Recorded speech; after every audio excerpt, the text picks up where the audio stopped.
We're at the Holman Emerge conference in Ewing, New Jersey, and with us are Carl Ortell, CEO of Holman, Chris Conroy, President and incoming CEO, and Bill Cariss, President and CEO of Growth Ventures at Holman. Fred Fishkin along with Alan Kornhauser. Alan, this is quite a conference. Hey, yes, we are having a very good time and a very informative time here at the College of New Jersey, down the street from the University of New Jersey. Never mind, whatever. But yes, it is very nice here. A really great lineup this morning, and learned a lot. Carl, give us an overview to begin with. For people who aren't familiar with Holman, you have certainly grown from what people may have thought was a car dealership, right? Yeah. Well, it was. Still is. It still is. Holman was founded in 1924 as one dealership in southern New Jersey. Today, we're in the automotive retail space in 8 states. We are in the manufacturing and distribution space, so we build trucks, we outfit trucks, we make components that go on trucks, we distribute those components. We're also one of the largest fleet management companies in the world, so we manage corporate fleets, government fleets, and have about 2 million vehicles under management. We're in the insurance business, both commercially and for consumers. And we have a small fleet business. Am I forgetting anything, Chris? Yeah, I think you're doing And we're in the venture business with Bill heading that up. So we do a lot of things in and around. We're an integrated automotive services company. That's how we like to think of Holman. Yeah, I want to add on the fleet business, it's clear, and you made clear today, it's not just vehicles, it's also, as you call them, maybe robots or automation entities that you can manage in facilities like warehouses and so on. Correct. That's a big piece. There are pieces of that. We see that as a growing thing. So we talked a lot this morning about robotics and just autonomous assets in general. People think about autonomy. You hear about autonomous cars coming down the road. We manage, as Carl said, about 2 million vehicles in 5 countries globally. And there are assets today. So think forklifts, things of that nature that are a little more traditional assets, but we certainly see a shift towards true robotics, things that are unmanned, that can be controlled centrally, that need that kind of asset management, everything from design, acquisition, to leasing, to maintenance, to all the data that they collect. That is part of what we see as fleet management. Let me add to that, because the real value, the opportunity there is that in the spaces that many of those assets operate, they're private spaces. They don't have kids chasing balls. They don't have bicyclists. They don't have pedestrians. The safety aspect and the opportunity to actually manage and control those automatically without human oversight is, let me say, infinitely easier than trying to go do it out here on Route 31. Yeah, so maybe I could jump in on that. We're going to have coming up right after lunch is going to be a session with Gatik. Gatik is a startup that we've invested in twice. It's quite honestly our largest investment. The thing we love about them, and some people would say, the bloom's off the rose on AV. Well, we feel that moving goods versus moving people is really smart. If there's diapers in the back of a truck, they don't know if you made 3 rights to make a left or made a left. All they know is you successfully and safely made a left. The second thing is to do it in fixed routes is really, really smart to us. That's what we love about what Gatik is doing. And they've partnered with companies like Loblaws out of Canada, PepsiCo here, and quite a few others where they're making some real traction in that space. So again, let's not boil the ocean, but they're laser focused on what they can do, and they're very good at it. Yeah, and I think those 2 points are very important. The fixed routes, some things that I've expressed often, is you may want to try to do this everywhere. Why don't you try to do it somewhere and do it well somewhere, which is where the fixed routes really come from. Where I think the problem is you can maybe eat that one, you can consume that one, and once you do that one, then you can do 2 fixed routes, and then 3, and then maybe everywhere. But instead of hey, if we could do it everywhere, it'd be trivial, then the problem's solved. But I think working at that way, and I think that's a smart thing for Gatik. And then, of course, in the other one, in spaces in which you really control the environment, where you don't have to deal with when you get to pick your route, you're going to pick the routes where the probability of a kid chasing the ball or a pedestrian or whatever, you can choose that. You have the opportunity. If it's within your own operation, your own land, your own farm, your own warehouse, your own port, your own whatever, boom. I mean, it's almost a no-brainer. And I think that's a real opportunity you have in that space. Yeah. Let's talk a little bit about the future of not just car dealerships, I suppose, but the future of mobility. And Chris, I guess that's a nut that you have to try to crack here in trying to look into a crystal ball, and it's not easy. It isn't easy. You think about the innovation in the automotive space, things have been done the same way for a very long period of time. How you buy a car, how you operate it, even in the fleet and asset management space, things haven't changed very much. So when you think about this mobility term, I like to just define it as trying to move a person or a good from point A to point B. Let's make it as simple as it can be. And that can be everything from a combination of airplanes and shared mobility solutions like the Ubers of the world. Could be owning a car or renting a car. How do you get something as practically as possible from point A to point B? And so we, with our partners here at Emerge today, see more and more opportunities to be innovative in how we do those things. So you've heard from companies today that are about electrical charging. How do we get somebody to be able to, in the most practical sense, get charging stations in somebody's homes as we shift to today I think I heard the number was 7% of vehicles that are being sold are electric vehicles. As that continues to grow from 7 to 10 to 12 to 15, and we could all debate how prolific that's going to be. But that's but one example of another piece of the mobility picture that's starting to be clarified. As we think about our fleet customers, many of them have many assets, vehicles that are out on the road. They're trying to have less of them. How do they then be able to deliver their goods and services, whether it's through autonomous deliveries or any other type of thing? So this idea of mobility is something that's still evolving in all of our minds, but it's a big part of what Holman's future will be going forward, is to fully understand what that looks like and find our place to try and solution for it. There are some who see mobility as a service rather than private ownership is what the future holds. But absolutely. Yeah. And training the employees that you have, and you have, 7,000, did I hear? Yeah. To understand in dealerships, for instance, what the different safety systems can do that are arriving so rapidly, and be able to convey that to your customers, to your buyers. That's a real challenge, isn't it? It's a challenge, but things are happening at a relatively slow pace. I mean, we're thinking there's this massive disruption, and it's because we're talking about a lot of things, but in practicality, things are moving at a relatively slow pace. But the type of people that we're bringing into our business are different than they were before. I mean, you're number one, the customer focus, being able to, in some of our stores we have geniuses. So people that know the product and how the product operates, because there's so much digitization, there's so many technical capabilities that it has, very different than turning the key and going. So the type of people that are coming into our business has changed. It's not your typical automotive people that you might have thought. So that's great. We're bringing in more talent. It creates better career paths for people.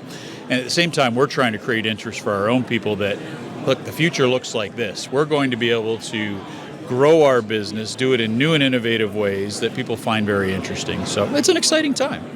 And Bill, looking at startups and the kinds of people and companies that you want to work with, what are the things that you're looking for? I mean, very often I hear investors are looking at the people involved with these companies, even more so sometimes than the products. Yeah, there's no doubt. I mean, that's the cardinal rule of venture investing is you bet the founder. You don't bet the idea, because they're going to need to be smart enough to pivot and change and, like we like to say, eat rocks for breakfast, meaning they have grit. They're going to make this thing work. They're going to will their way to success. So that assumes they're really bright. Pretty much all the founders that we come in contact with are incredibly smart. But having that grit is super important to us. But then thematically for us, we talked about it this morning a little bit. We like startups that help us do things better, cheaper, faster. we love startups that help us grow. And that's been really a focus that Chris has asked us to do, nicely asked us, in other words, please do that, and we're doing it. And so we're bringing, for instance, robotics. We see that as a potential fourth vertical in our business down the road. We hope it is. So our team is looking at more robotics as a service, whether it be software, hardware, enablers of robotics. That's something we're very focused on. And Carl, the idea of going outside the company rather than trying to build everything yourself, that seems like a pretty brilliant move. Well, it's really right in your face because you have no choice. When you have a vibrant business that is growing, every piece of the business we talked about that businesses we're in are growing and vibrant and relevant. There isn't something where we're saying, oh, we're going to get into robotics, but we're not going to do dealerships anymore. No, we're going to stay in those businesses and grow them and nurture them. So we need talent. We're attracting talent just for that. So to do this, we've got to do it outside. We've got to do it outside. And look at the talent that's in this room, the talent that we have access to, just to have a conversation. What you say this morning, have a conversation. And where does that conversation lead? That's critical to the future success of a business like ours because the core is so relevant and it takes so much energy to continue to nurture that and build that. And you have startups sitting out here, they're having their lunch, and maybe they're making deals with each other, some of them too, right? That'd be great. That's good. We love that. We love that. And Alain, you have a book with Michael Sena coming out soon that's going to talk about mobility and the future and what this all holds. Right, right. I think you sort of mentioned it. People can maybe give themselves a ride if they happen to have the assets. They happen to be well enough to do. Or they need a ride, okay? They need a ride.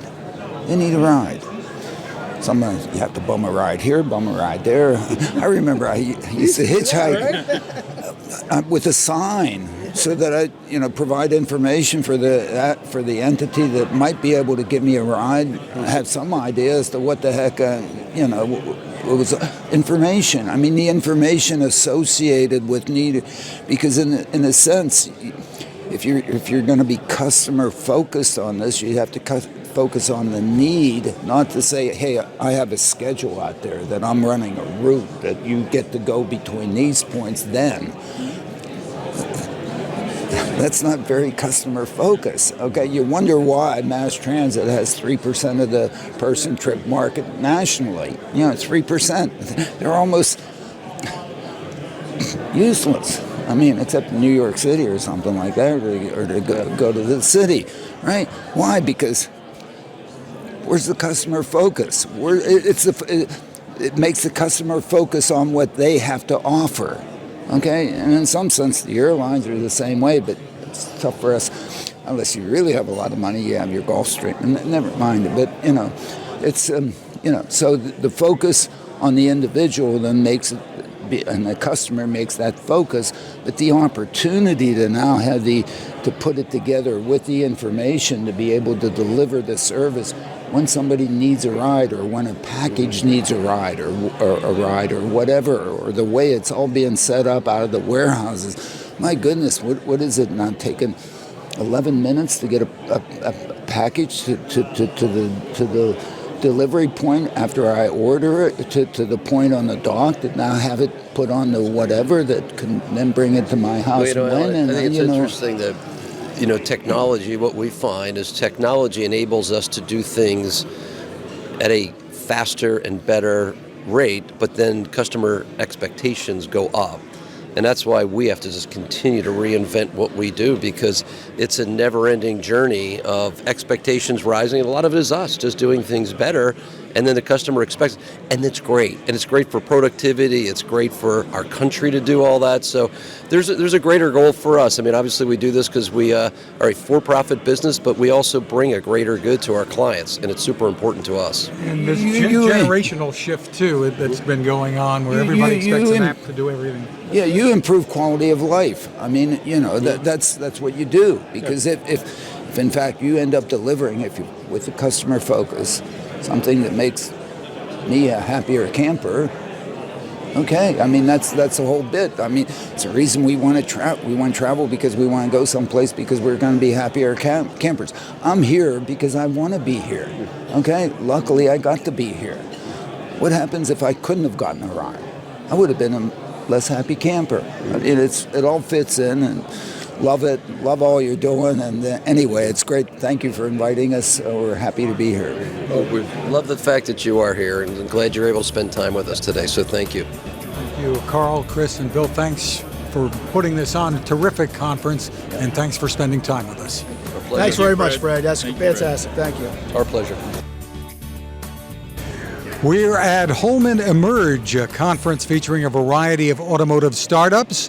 Fred Fishkin and Alan Kornhauser, Princeton's Faculty Chair of Autonomous Vehicle Engineering. And with us is Scott Wingo, CEO and founder of a company called Spiffy. And you've been an entrepreneur before. Tell us a little bit about your background, Scott. Yeah, first, thanks for having me. It's exciting to meet you guys and share some thoughts. I'm a serial entrepreneur from the Research Triangle Park area of North Carolina. Spiffy is my fourth company. The most relevant company to what I'm doing now, was my third company. I started in 2001. It's called Channel Advisor, and it's e-commerce software for selling on eBay and Amazon. It's used by entrepreneurs like myself that are like what we would call power sellers. I'm sure you've heard that phrase. And then we have, at the end of the day, we had like Under Armour and Nike and Macy's using our platform. And they're basically taking their products and distributing them across the internet using our software. So then my current company is called Spiffy. And what we do is on-demand, which means like app-based car care. So you guys are busy. You've got like 6 jobs. I saw you have a lot of business cards there. And you don't have time to take 4 hours out of your day to take care of your car. So you whip out your phone, press a button on your phone, and pick if you want a car wash, some new tires, an oil change, whatever it is. And we come to you and we do that service. So it's on-demand, mobile, and really plays to that convenience factor that people basically assume exists today. What are you doing that your competitors aren't? What's your advantage? Yeah, so we came at this from a different world. A lot of our competitors are already from the car world, so they kind of come at it from a car perspective. So they basically take the bay at a dealer and try to make it mobile, and that's okay. But what we said is let's come at this from more of an Amazon approach and start small. Amazon started with books. We've started with car wash. So really kind of help the consumer understand this is a new way of doing things, build that trust, then introduce more services over time. So we started with car wash and detail, then we introduced oil change. Now we have tires and brakes, and then over time, we want to be complete car care that comes to you. So we're building that ourselves and building that confidence with our consumers. The other thing is our technicians are our employees. So a lot of these on-demand models, like let's say Uber and Lyft, or any of the food delivery companies, those delivery people are just contractors, meaning they're not full-time employees. Well, if it's a simple transportation task, that works because you just move from point A to point B. But our technician is working with one of your most valuable assets, and we want the experience to be much different. We want you to say, my car hasn't looked this good in a number of years or since the day I bought it. And to deliver on that brand promise, we need technicians that are employees using our equipment and heavily trained to deliver on that experience. And you're in which markets today? We're in 30 markets. I won't list them all, but if you kind of look at the United States and draw kind of a sun belt, because we started with car wash, that's kind of where we are. So we go from Boston, New York. Those cities were mostly fleet. We work with a lot of large fleets as well as consumers. And then for consumer, we start in the DC area, Tennessee, we're in Nashville, Memphis, etc. We're born in North Carolina, so obviously we're in the Raleigh-Durham area, Charlotte, and then we're in Atlanta, and then very dense in Florida. We're in most cities in Florida. That's a big market for us. And then skipping over, we're very big in Texas. We're in most of the major markets there. And then up the West Coast, we go all the way up to Seattle. Alan? Why is it that we can't get anybody to come to Jersey? I mean, I've been trying to get the driverless cars to Jersey, and they all want to stay in the sunshine states and Texas and Florida and California. And here, my goodness, we need you in Jersey. Yeah, my car's dirty. Come on. Yeah, my wife, she complains I don't maintain our cars. They look like whatever. And boy, she would love you. You are our customer, thanks to your wife, and we are. So we to to make our life easier, we're trying to start and make the variables go our way when you're starting a company. So big cities are nice because you don't have to hunt down customers. There's a plethora of people. So that's why we're really focused on the bigger markets. That being said, we are franchising local markets. So if you guys know an entrepreneur that is in the Princeton area that you think would love to operate something like this, my I goodness. have a feeling Alan may know a couple entrepreneurs around here. Then we would love to have get them into this business or whatever. We would love to have Alan or one of his friends operate a Spiffy here locally. So tell us. I think this is really good because, in a sense, New Jersey is the densest populated state in the nation. We have close to 10 million people. We have a lot of single family homes with lots of driveways. I guess you kind of need a driveway spot, or you would prefer to maybe have that. We can do it on the street, but it's a little more complicated. And we also have a bunch of fleets here in Jersey that you could also have some fleet business and so on. Yeah. So I just like to pump up New Jersey a little bit. It's a compelling pitch, and I would say, use that pitch on an entrepreneur, and we'll be glad to franchise this part of New Jersey. The franchise element is absolutely critical to this because, of course, it gives you local context, it gives you a local contact, it gives you local labor, all good things, right?